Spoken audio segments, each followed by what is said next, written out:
Hello and welcome to the February 15th, 2023 episode of Watching the Tape.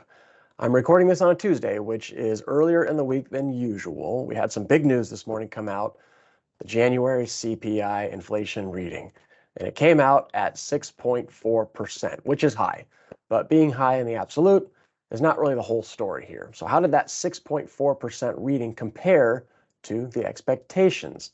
Well, it came in higher. The expectation was for January CPI to be 6.2%. So that's the critical part here, because the implication is that our central bank, the Fed, will have to be even more restrictive in its monetary policy stance in order to bring inflation back down to its target of 2%. And the most visible policy tool that the Fed uses is its overnight borrowing rate, the Fed funds rate. And I'll back up a little bit here.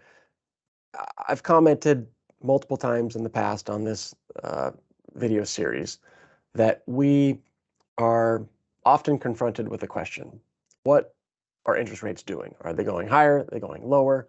And my answer is always the same. I have no idea. And I would be highly skeptical of anyone who tells you otherwise. But what I can tell you is what the market expects interest rates to be over the next year or so. When I say interest rates, I mean the overnight borrowing rate. So there is a Fed funds futures market, which indicates to us what investors expect the Fed funds rate to be over the next 12 months or so. And so we'll get into that. But first, just backing up a little bit, think of interest rates as being in two buckets, and we're oversimplifying, but think of the short-term interest rates, so anything 2 years and under to maturity, 2 years and shorter. Those interest rates are highly influenced by what the Fed is doing. So the Fed funds rate is highly correlated with the front end or those short-term interest rates. All right. But if you go out beyond that, so let's say, so longer term rates, say the 10-year Treasury note, for example, the yield on that is market driven, meaning it's driven by investors' expectations about growth and inflation over the long term. So we're going to come back to talking about just short-term rates here, and specifically the Fed funds rate for probably most of the remainder of this video.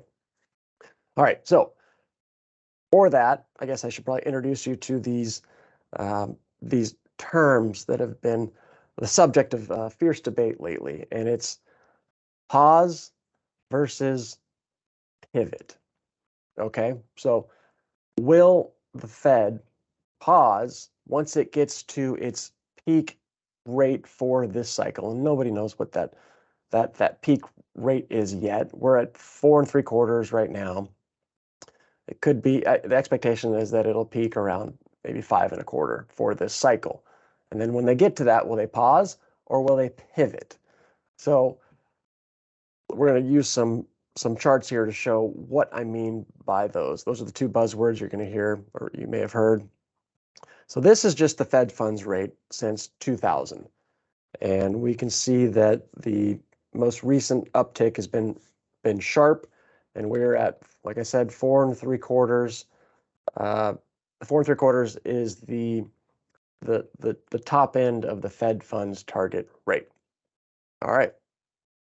So now we're going to kind of narrow in on just the last year plus. So this chart starts in January of 2022 and shows the stair step of the Fed funds hikes over the last year. All right, so you can see today is highlighted there. So this is the pause. This is what it would look like going forward.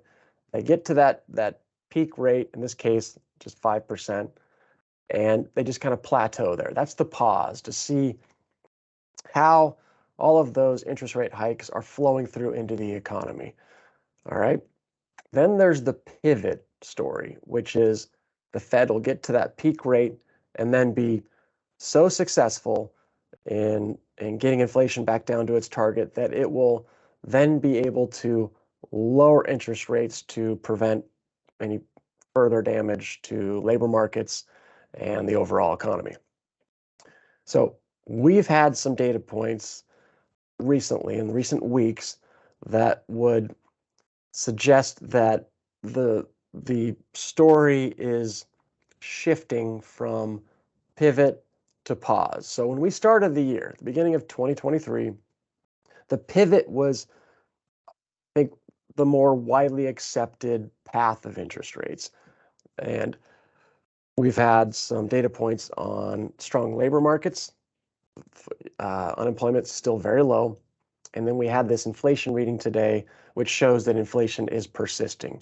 So two data points that have sort of shifted that expectation towards a pause.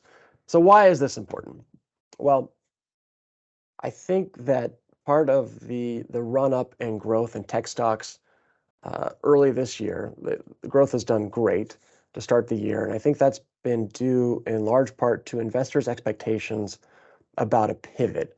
So thus bringing down interest rates, bringing down that discount rate, and making those distant future cash flows that growth companies have, making those distant future cash flows more attractive today. You're willing to pay more for those today. Thus, the stock prices are doing better. If the pause storyline becomes more prevalent and widely accepted, then I think that could really leave a mark on growth stocks.